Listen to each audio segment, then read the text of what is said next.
because it's a little out of reach and it's just like the fixed line telephone. Hello, Tammy. Hello, Ron. Hello, Peter. Hi, Fleming. Hey. Morning coffee. That sounds good. Well, I'm having tea, and it's sort of afternoon tea, but Aha. All right. Well, it's 11 a.m. here in New Jersey. Jersey. New Jersey. Yeah. New Jersey. Yeah. Well, lovely to see you guys here. Morning. Morning. All right. Gonna get my coffee. You have your tea. We're almost ready. Almost.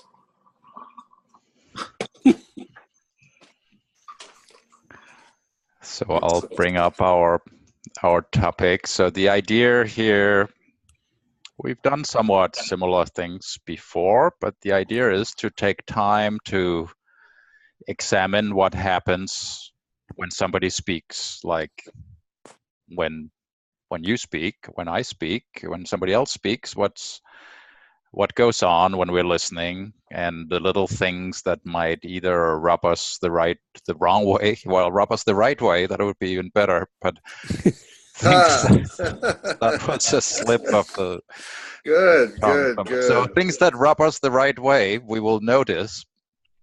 And things that rub us the wrong way, like interrupting, we might also notice. Yeah. Excellent. So, and the idea is to be more conscious of it.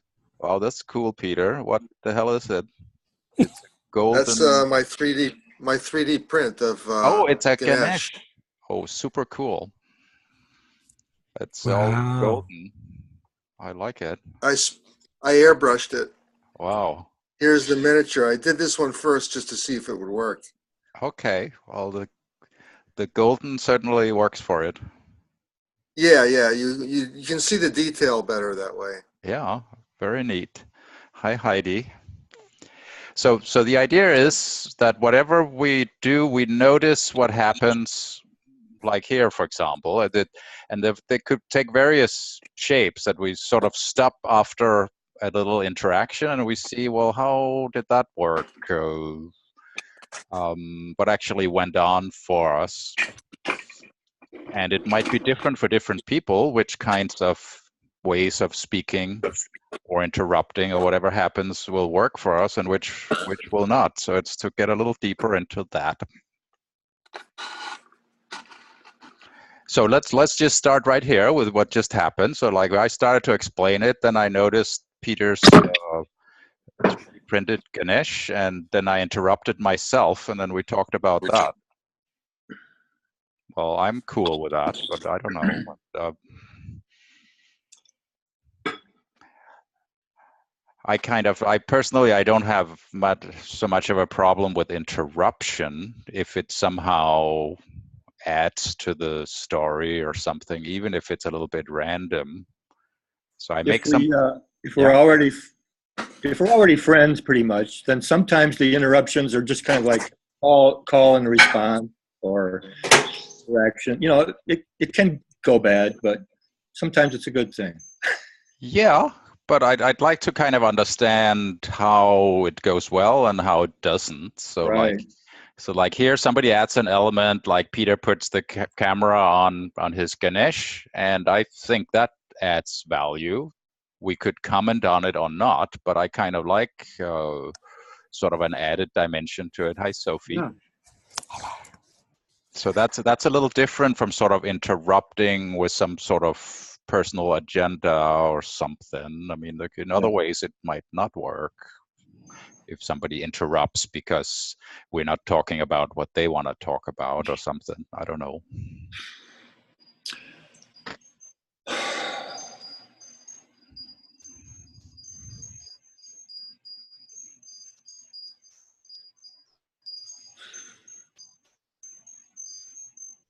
I'm hearing this oscillation. That might be from, we all have our sound. Let's turn off some of the sounds, maybe. Okay, that might be my Might be you. microwave. Yeah. So if you can mute yourself. That just stopped.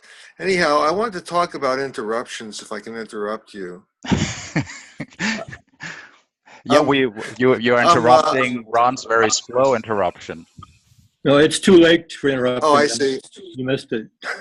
No, that's fine. It's just Ron was Just doing sort of kidding. a very slow. He made sort of a big sigh, and then he started looking up in the air like he was sort of gathering something to say, and we were all like waiting for that, which could have taken a while.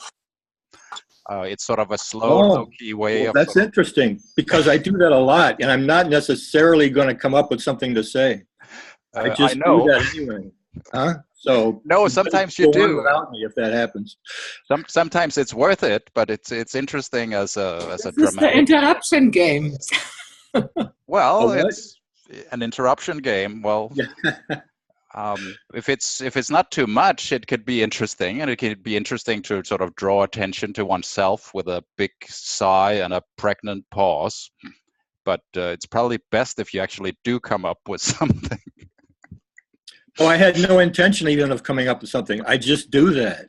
Oh, you're quite a It's prankster. not what it doesn't mean what you thought it meant. Okay, all right. Well, I'm glad we cleared that up.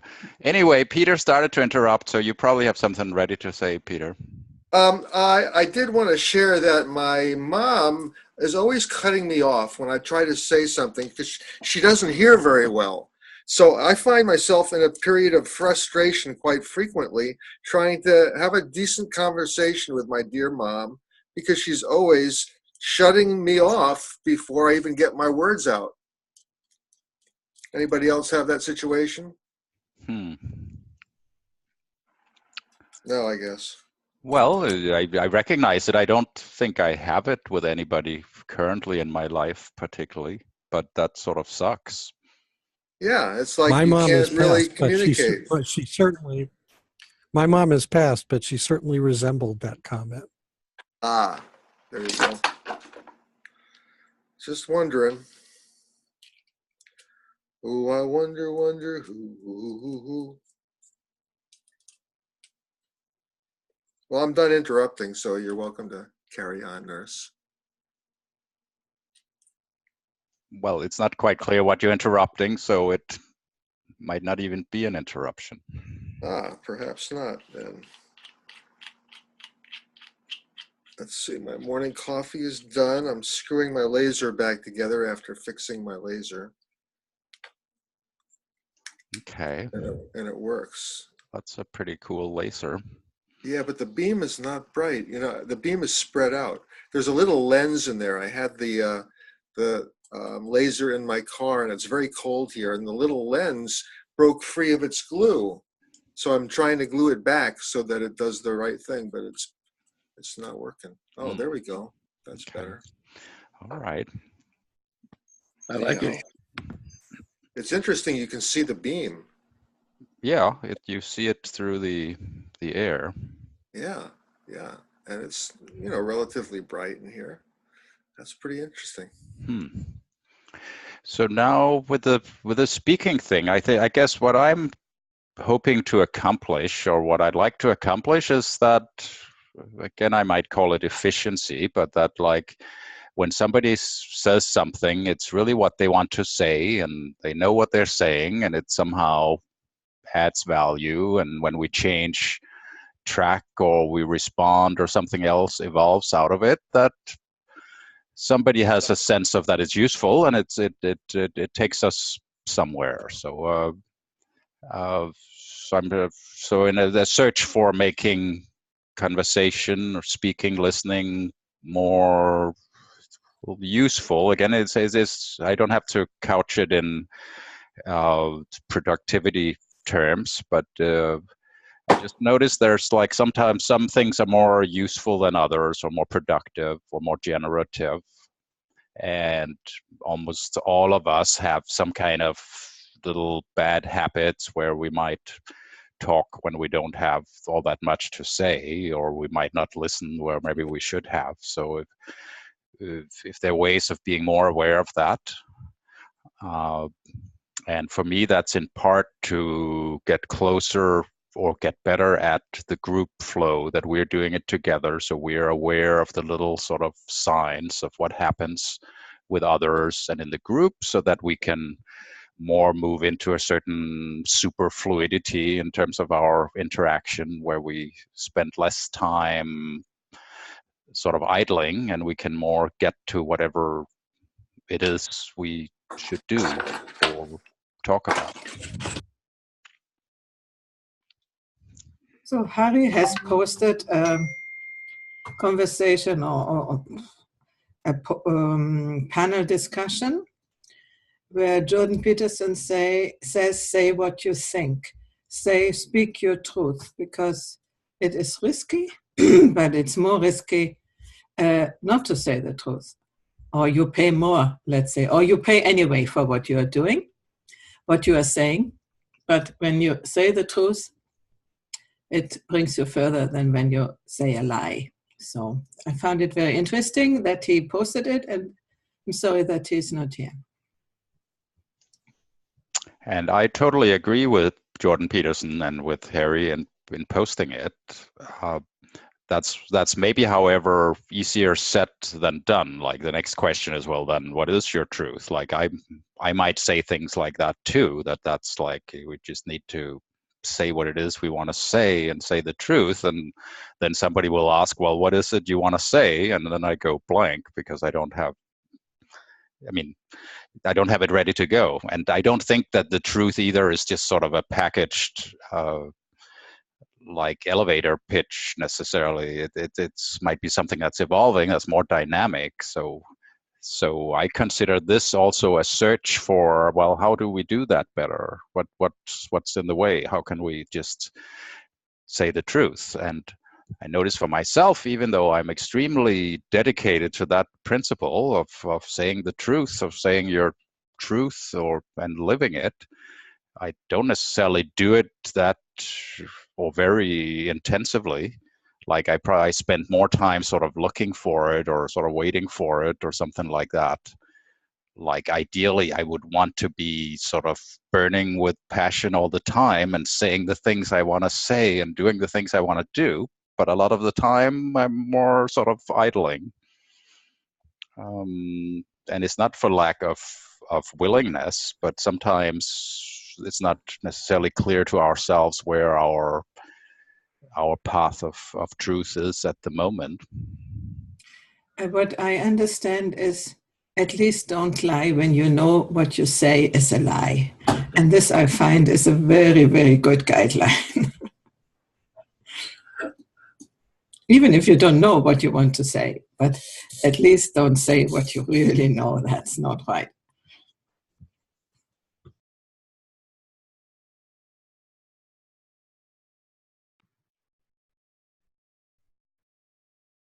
Could I ask you, Heidi? Hi. Would you have an example? Oh, I could make up all sorts of examples. And as children, for instance, we break something. And then the mother said, did you break it? No, I didn't do that, or that was somebody else. And you know that you did it, and as adults, we do it often too, somebody says, oh, here is something missing, and you have done it, put it in some other place, but you don't want to admit it, and this, you don't say anything, or you don't say what you know about it. For instance, that would be a white lie.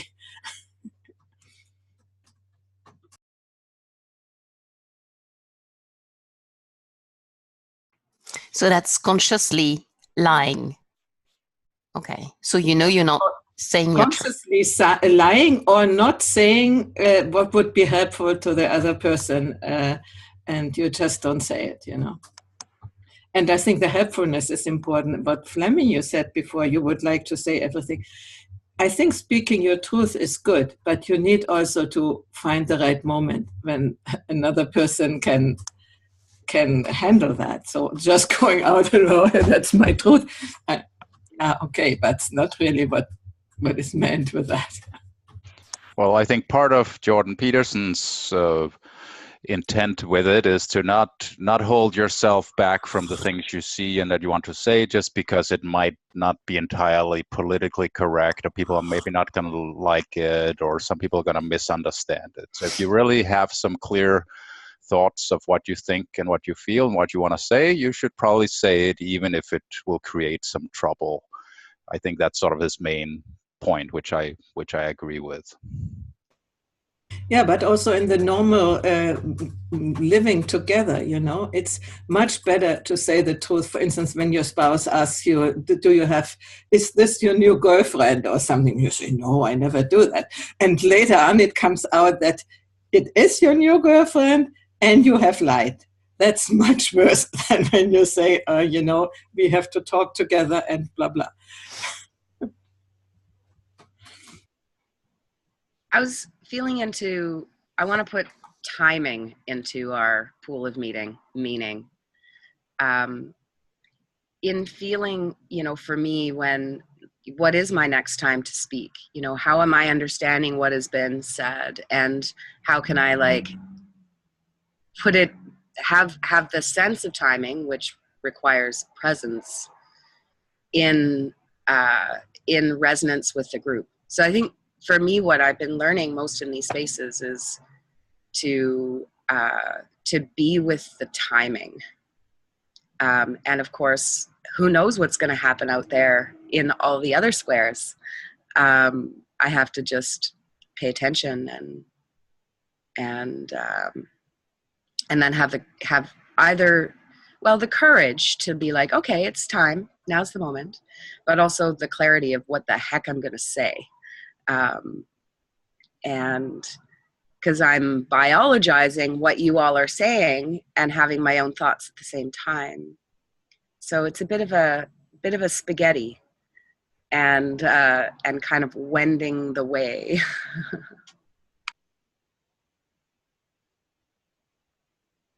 Hi, Cheryl. Good morning.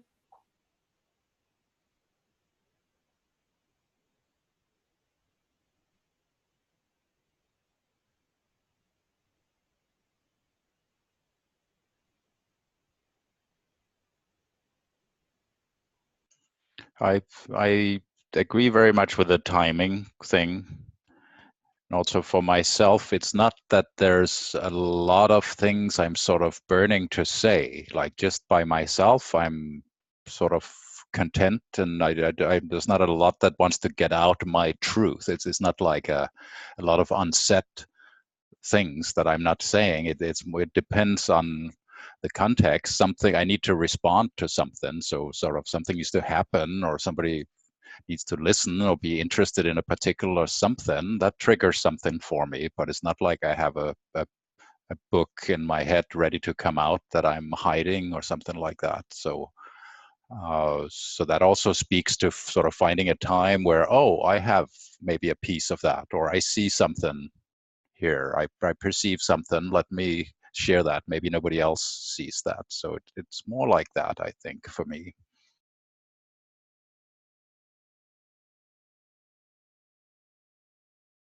So I have a question.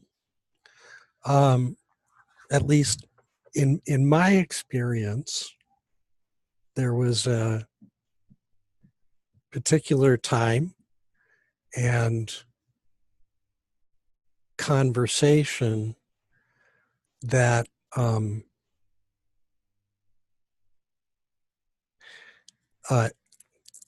gave me affirmation, acknowledgement, permission to own my right to speak, if that makes sense, where I was sort of given my voice.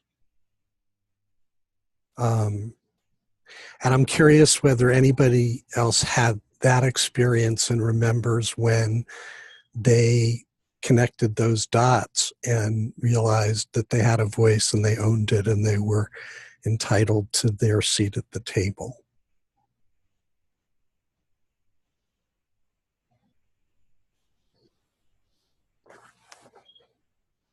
Yes. Well, Sorry. No, go ahead, Sophie. Yes, when you were formulating very slowly, this sort of permission space, or allowing space, or the feel for the need to speak. I remember an experiment which took place months and months ago, very much at the beginning of them. And one of us acknowledged something I was not aware of myself, but directed to me as a reply for maybe a question I had expressed, and the link was made then, and I felt like the space or a tube open then, and it kept on helping me to reflect on that afterwards. And since then, I've always kept a sort of a special respect and gratefulness for that person. That's very much a feeling that I remember from that moment.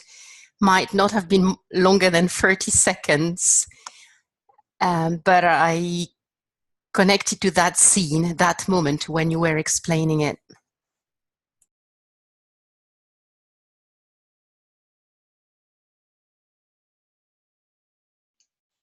For me, there's been various transformative points in my life that have led me to things like that, have led me to discover that my perspective and my insight and what I have to say is valuable. I definitely didn't always have that.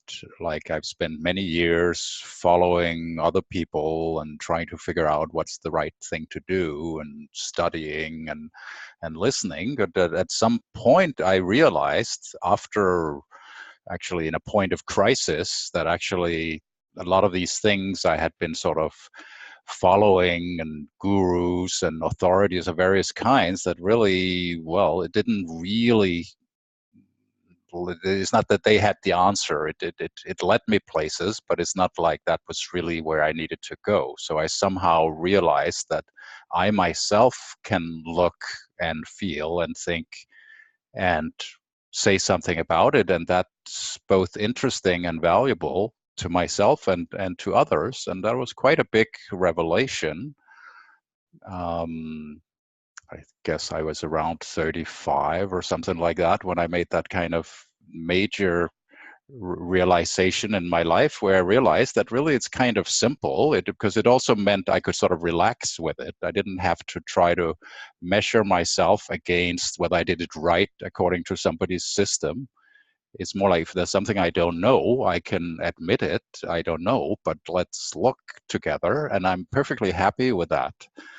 And with that sort of relaxed attitude about it, I'm also quite likely to notice something that moves things forward. So it became much simpler. But part of it was that I gave myself the permission, or I acknowledged and noticed that actually I could do that, which I couldn't before. It suddenly sort of appeared, mostly from letting go of a lot of other things, letting go of keeping other people in positions of authority, and also from a moment of sort of giving up, in a sense, letting go, but to the degree of giving up in a moment of crisis, that okay, none of this is really going to do it for me. And then something, a new realization appeared there. And I think everybody can do that. It doesn't have to be a huge life transforming thing. It might just be a question of just sort of relaxing and getting your mind a bit out of the way and looking. And I'd like to think that we're doing that here, and sort of discovering something like that together, that everybody can see and perceive and say something that's useful. But for me, it was a particular point in my life that changed me.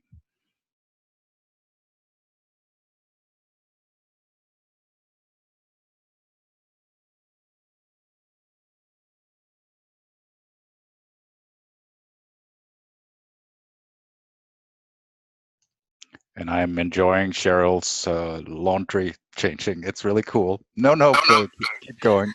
I'm sorry, I'm in such a hurry, but I didn't want to miss this. But I am listening, and it's actually good.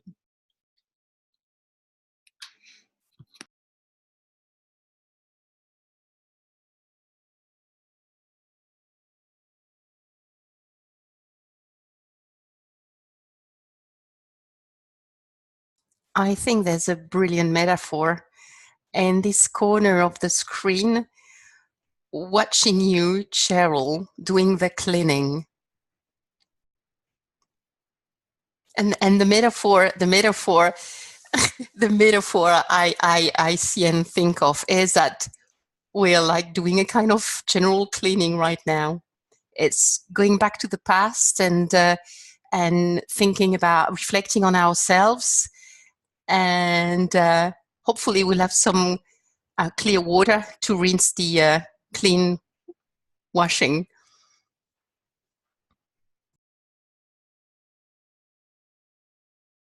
Are you guys talking about Jordan Peterson? We were a little bit. Clean your room? Oh, well, not that part, but Heidi did mention the thing that Harry posted, but otherwise that fits in too. Yeah, clean up your desk.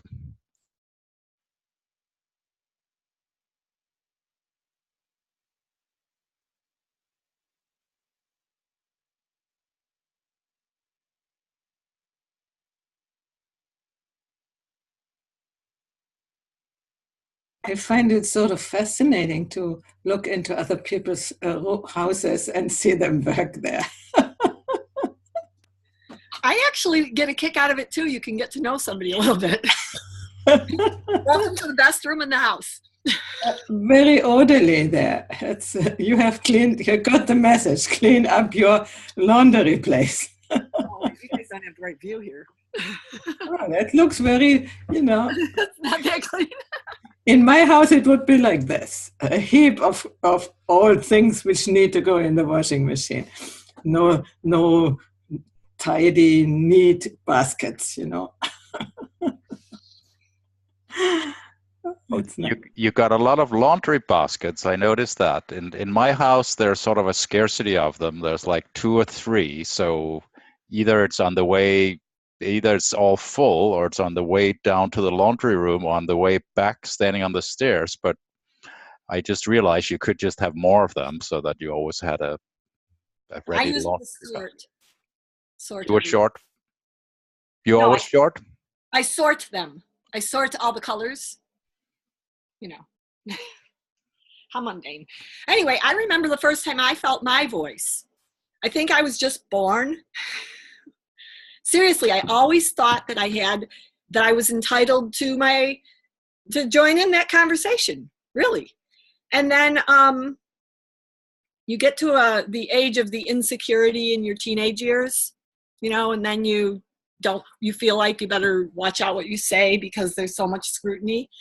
And then you get a little older, and like there was no internet. So then, that kind of came back as far as dealing with people just in my life. Then I went onto the internet, and it was like being an adolescent again. There were so many people who were really so willing to, in real life, if they don't like what you're saying, usually they'll just talk behind your back. But online, they'll let you have it, So that shut me up again. But then my skin got tough, and I just realized if I don't say something, if I don't join the conversation, I don't know, that's what it's all about for all of us, really. And even if you say the wrong thing, then somebody answers you back, and then you learn something. So I just feel like getting onto the internet really made me find my voice like nothing else in my whole life. Mila, haven't seen you for a long time. Well, we don't see you, but you're there somewhere. Hello. Hi. Hi, Mila. Missing you all. We've missed you. So now Cheryl talking about what you talked about, Cheryl, it reminded me of the beginning of the internet, so to speak, which for me was around 94, 95. A lot of people noticed fairly quickly that, wow, this means we're all sort of connected. So we all have a voice. We can all start saying something. And a few years later, there were blogs and things like that. So people were talking on forums and having blogs and having web pages. And some people sort of had a problem with or were sad that not enough people were responding or not enough people were listening to them. Or now they've started writing, they're spilling their beans and writing and nobody's commenting. Or why do these guys over there get all the comments? So there was sort of I forgot if there was a formal version of it, but various people formulated sort of the rules of how to like survive on the internet. And I don't remember all the points, but one of them was, well, you kind of have to be interesting in some fashion. I mean, if you're boring and you don't have anything to say, it doesn't help that you make a web page and you write it there. What if there's not much there, or if it's not really interesting? It's kind of tough or cruel, or well, not necessarily. It's fair. It's the truth. Like if people are interested, they'll read what you say. If they're bored, they'll move on to something else in a microsecond. And you have there's nothing you can say about that. You cannot say, well, why don't people come and comment on my blog? Well, probably either they don't know it exists, or they were bored, or they already knew what you had to say. I don't know. It could be anything. So there's sort of a need for somehow adding value. And that was kind of, after the initial euphoria of the internet that everybody can say something, that was sort of a letdown and a moment of truth to realize, well, you also have to somehow be interesting, is a simple way of putting it. But we could say add value. And that sort of still applies. We've probably discovered that more, but that's more integrated for more people now. It's less of a surprise. But where was I going with that? Well, anyway, it's still a point that to speak, you somehow, there's still a requirement to somehow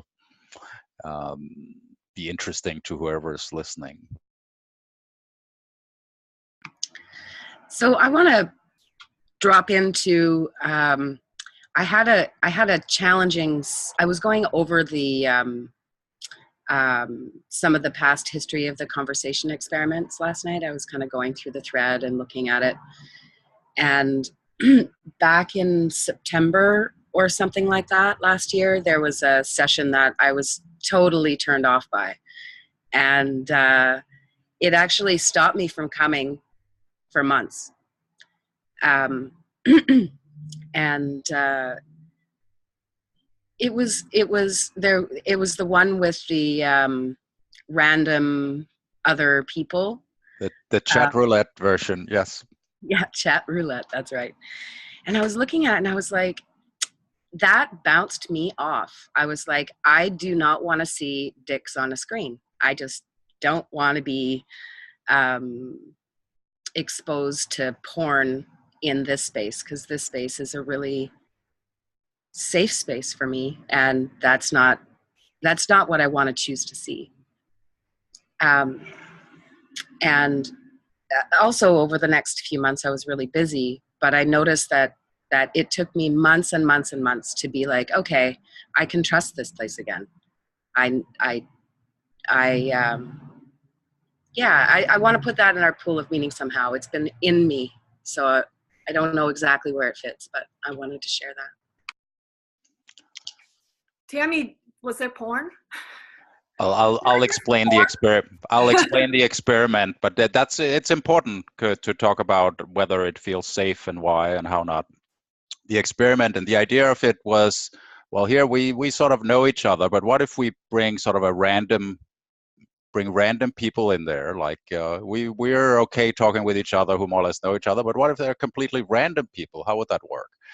And somebody, I think it was me and Jean-Paul, came up with who hasn't come for a while, came up with the idea is there's this thing called chat roulette where you randomly get connected with people on the internet that have their webcam on. And it's a rather strange sort of amusing thing. Well, it's also a place where lots of weird things happen. It's totally random who you get connected with. So you might meet some interesting person, Or 1 out of 5 that you meet is just some guy with his pants down on his knees who's sitting jerking off, and you don't know because it's just a random camera.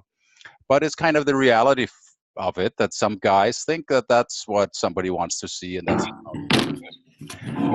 not what we were looking for, but it was sort of a risk involved in the experiment. And I thought personally that was somewhat amusing, but that's not what we were headed for. The idea was to see what happens if you just get a random person and who pops into our meeting. How would we deal with that? How would we interact with such a person? And actually, so part of that experiment was in part that some guys did show up, and Tammy was not very happy with that.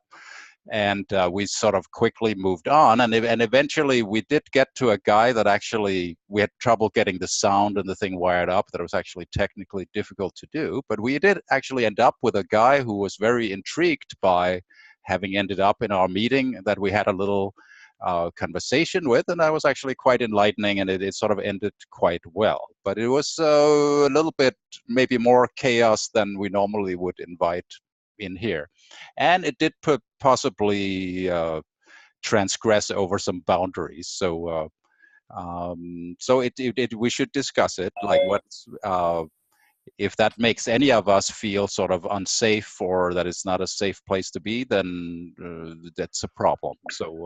So we should probably have a little conversation about what that is. Like, personally, my boundaries are rather wide, but it's not the same for all of us.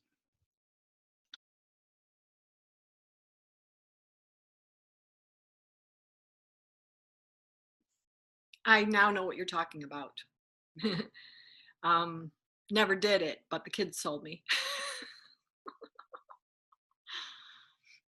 Speaking of kids, I don't know if this is following the conversation exactly, but I've recently found a new way to be muzzled out there, and it is the kids.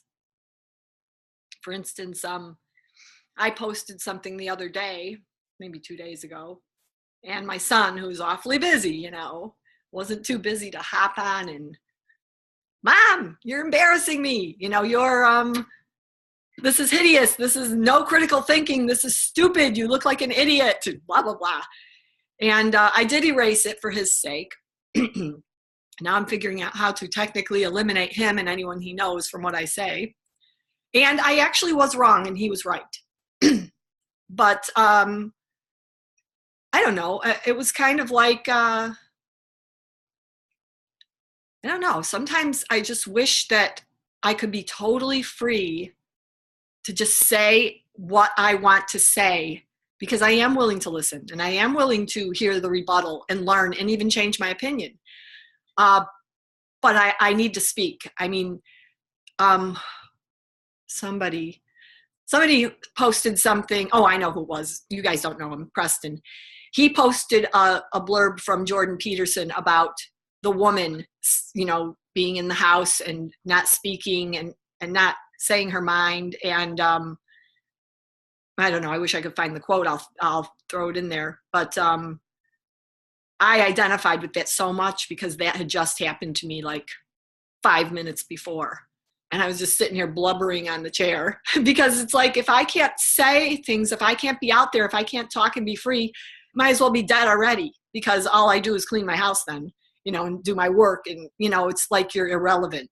If you can't speak, if you can't be part of the conversation, then you're just irrelevant, I guess, And that doesn't suit me. Over.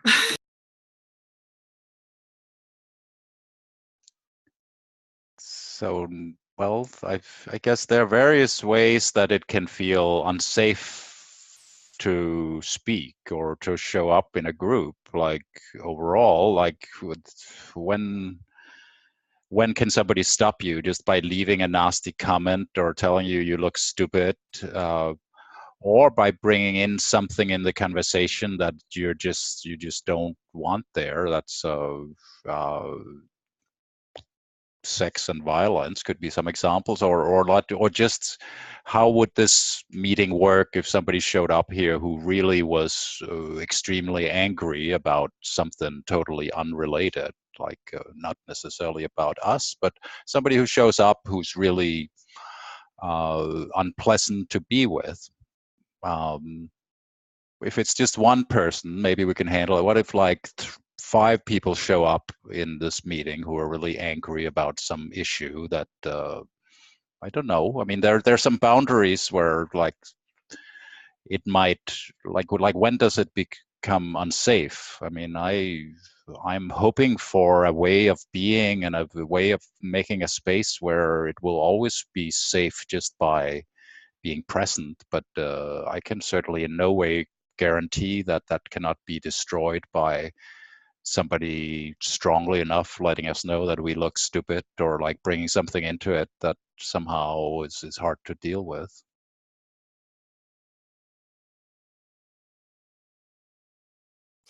I'd like to say that even before reaching this extreme of having disruption by one of us or several of us, I felt that without particular any comments or behavior or attitude of any of us, that it has been sometimes for me unbearable to listen to some subject of some conversations. And I was very close to say, no, that's not my place. It's too difficult. I have this sense of uselessness kind of thing. So it's not necessarily a sense of safety, what I felt, but more, or unsafety, but more a sense of so strong discomfort and feeling of being out of place because of a kind of mirror reflecting to me something that I couldn't take in at that time.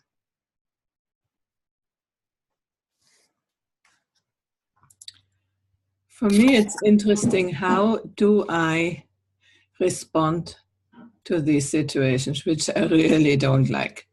So this, I think, in a space like here would be a good, I wasn't there in this show, what you are talking about, Tammy, but I probably would have been too, but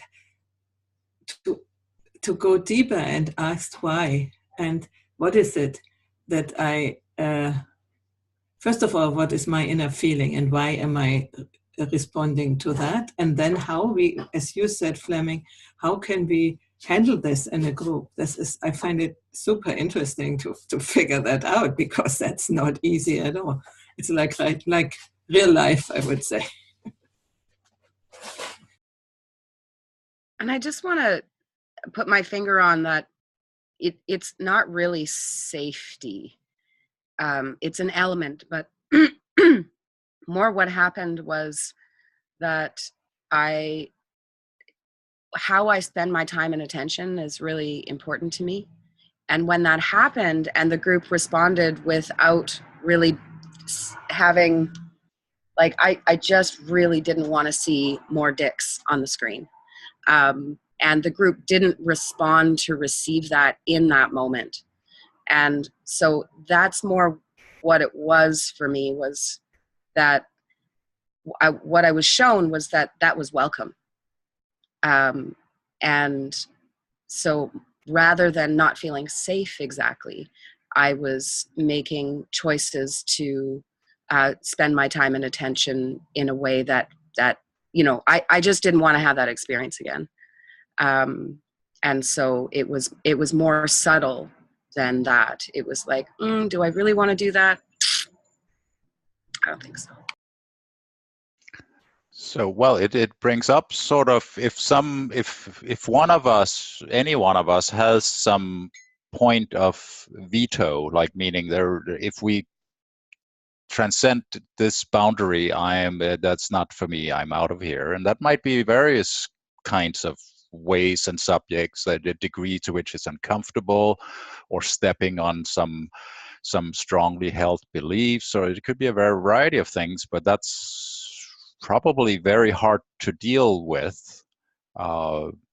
In my mind, anything can be dealt with if we're sort of willing to stop and look at it and talk about it, kind of thing. So what would be very difficult would be if any of us have something where we can't really argue about, or we can't talk about it, or it's so strong in some fashion that it's just, no, I'm out of here if you do this. And I don't have an answer to that, but I would love for us to be able to survive also if one or several people have something that just you can't do that, but we somehow need to find a way around it anyway. And I think anything can be dealt with if we sort of calmly somehow can look at it, or examine it, or examine our feelings and share what's going on for it, including dicks on the screen. But that's maybe not the right time to do it when they are on the screen. I don't know. That's interesting. I feel like it was only one experiment, even though I wasn't there either. And I probably would have approached it with a sense of humor and just laughed. But anyway, it is interesting to have these different experiments to see where our comfort lies. But Sophie, I had a question.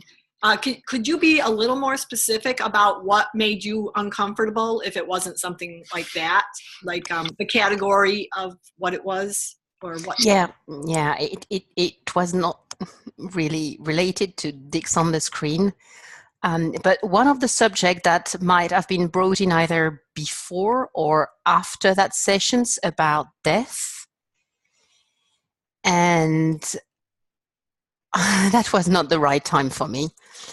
And I just cut off and had such a strong sense of unusefulness at that moment, when there was a mix of new people as well on the screen, and people who had been attending the Convex more regularly. And I just thought I was not at my place at that moment. I don't know if that replied to your question.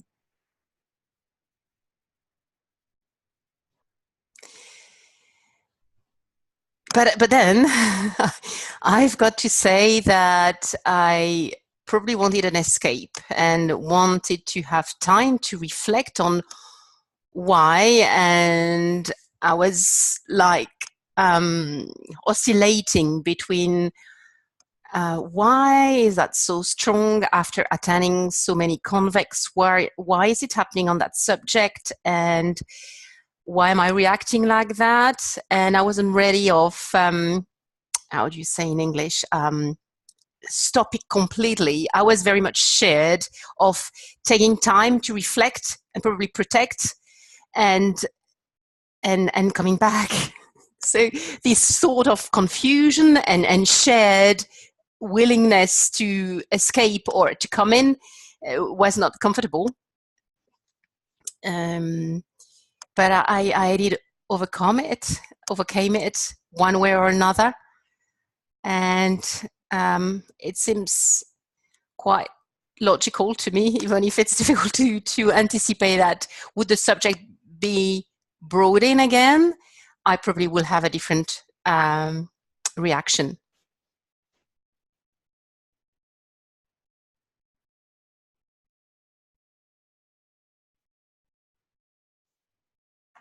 So I have a question. Yeah, Mila, yeah. Yeah.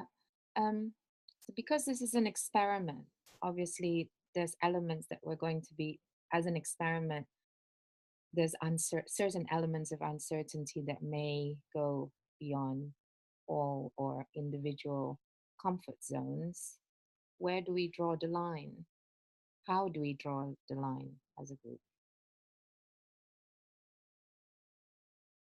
It's just, I don't have the answer. It just came to my mind. Just wanted to share it. And particularly when it's a group that's sort of rather loosely defined, or it's experimental, or sort of anything goes, which might mean different things to different people. Yes. which is a problem. And I think, as I said earlier, I mean, as long as one can keep talking, almost anything can be worked out. But it's when there are things that are like deal breakers for some people. If some people leave because this is just too much of something, well, then we don't continue working on it, which can be a problem. It's hard to keep a group going if people leave whenever certain things are touched, whatever the reason or whatever it is. So particularly if we never really figure out what was behind that. I mean, sometimes it might not make sense to other people. Why would that particular topic be a hot button somehow?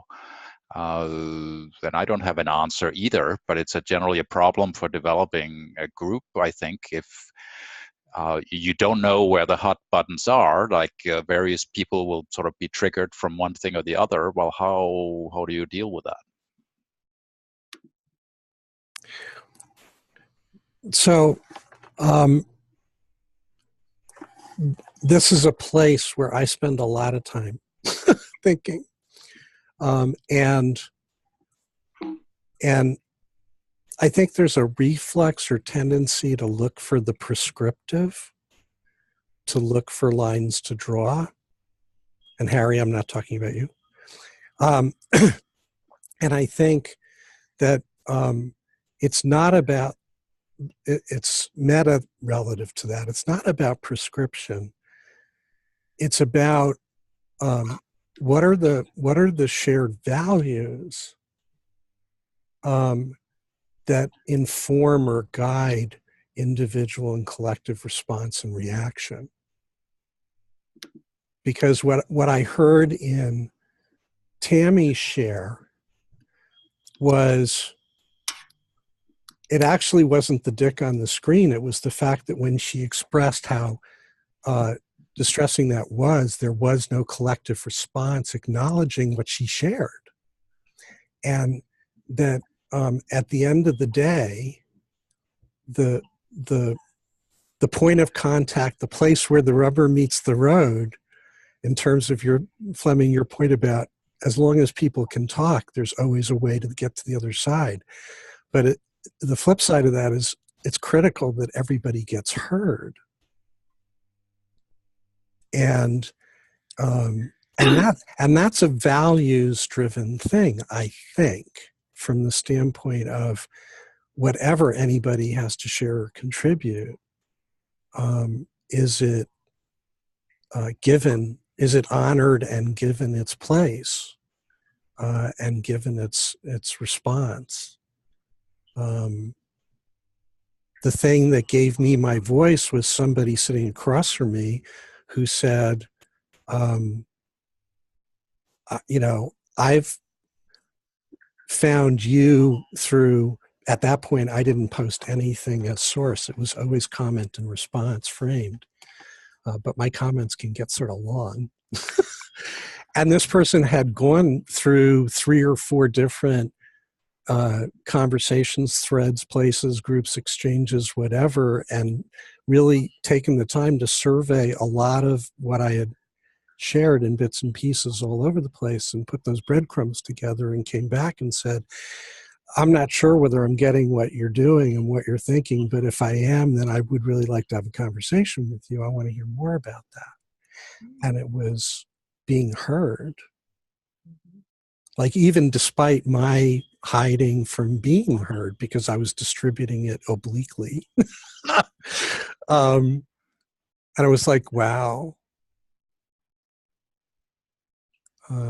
So, the framing of this was on this speaking side. I wonder whether the truth of it is on the hearing listening side, the yin and yang of that. If you don't have both, you're not in the game.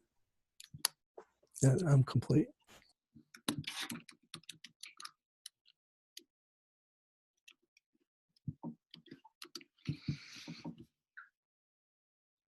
Doug, I think that's kind of interesting when you're explaining about shared meaning, because this was a shared conversation with that particular group. So maybe on the one hand, I was thinking, well, if something is uncomfortable, maybe that's a moment to ask yourself, wow, what's uncomfortable about this for me? What are my buttons that are being pushed? Can I dig deeper in myself? Is this a growing moment? Those are, to me, the moments of growth. But I could also imagine that maybe somebody in the group might have been, let's say, molested or something.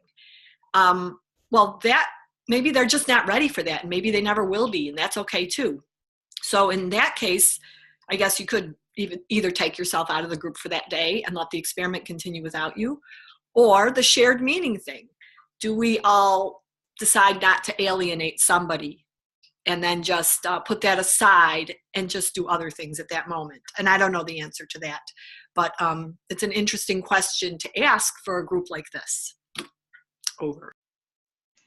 Well, I think there's like an open space aspect to it, where like in a meeting like this, it seems like we're sort of stuck with what's here. But ideally, I would imagine this being an open space where if there's something you don't want to be part of, you can just leave, or for whatever reason, if you're tired or you're not in the mood or you hate it, doesn't have to mean anything. So there's so that it's more that there would be a problem if somehow any of us, for any reason, try to sort of force the rest of us to either experience something we don't like or to not experience it, for that matter. Like we have different preferences at different times, and as long as we somehow can allow that to flow, it's not a problem.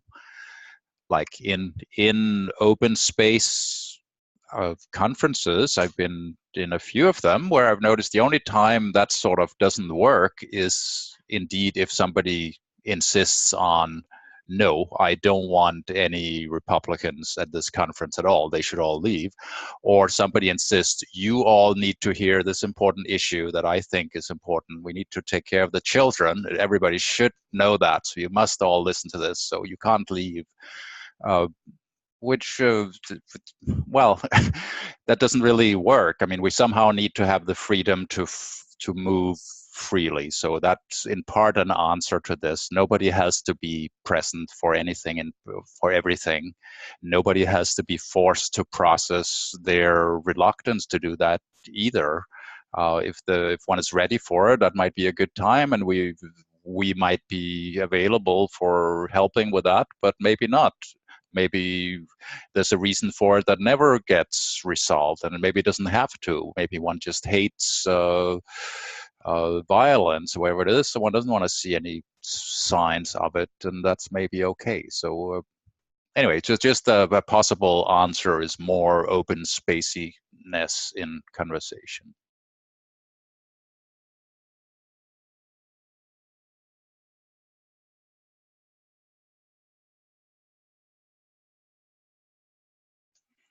And it's almost the top of the hour, so maybe let's talk a little about how this has been, this particular conversation.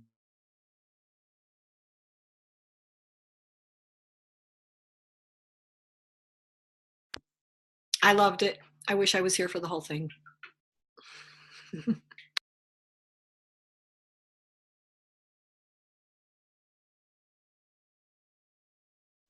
And I kind of like that we brought up some sort of real, well, obstacles or issues for our conversation, which both apply more generally, but also to us in particular. I think that's very healthy.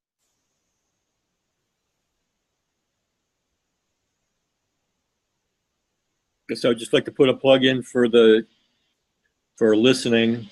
That's an interesting theme, and it's, I guess I can't really elaborate in much detail about it, but it just applies so often in so many situations. So just that topic is really interesting to me. So I'm kind of taking that home with me, just listening. And it's like the complement to the theme of the show, which was speaking.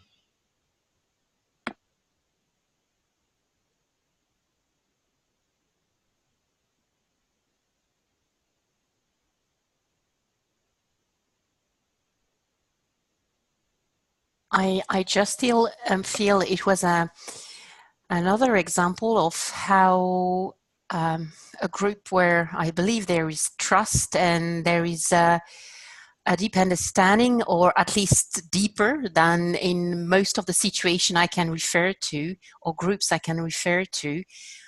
There's still so much space left for non-reasoning sometimes, and not awareness of the whole group by difference with one of us. And it still surprises me a lot that there could be still so much non-echo when one of us is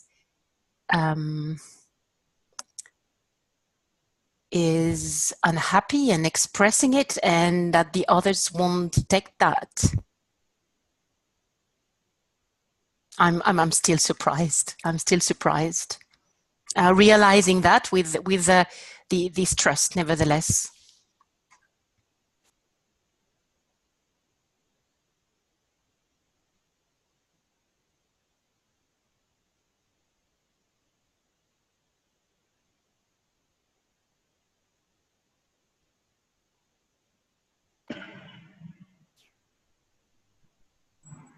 I'm not quite sure how to articulate what, but it felt good to talk about that, what had happened, and I realized and recognized that it was my choice to step away. I was also super busy over those months, so it wasn't just that. But I do love this space and this place, and I've missed it very much. And so it just felt good to report that that was part of what was under there for me.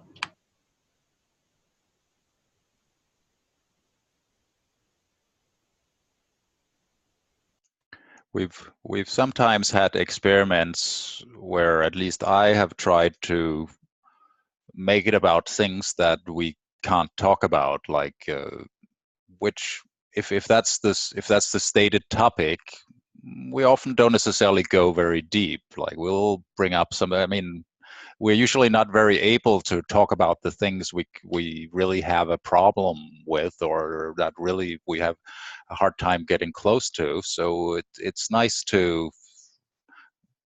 It's good that it sometimes emerges by itself. That when we're some of these blocks and issues we run into on various things become very interesting to explore. So I just noticed that it's hard to sort of enforce that or fake that. Like there's no topic I can make for the next meeting that makes us bring out the most deep-seated fears that stop us from really connecting or something. I mean, no matter what we call it, it somehow has to emerge by itself, which it sometimes does.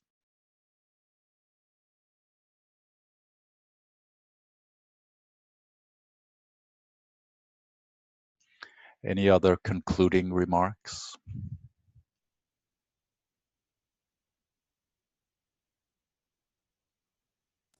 It's good to be here.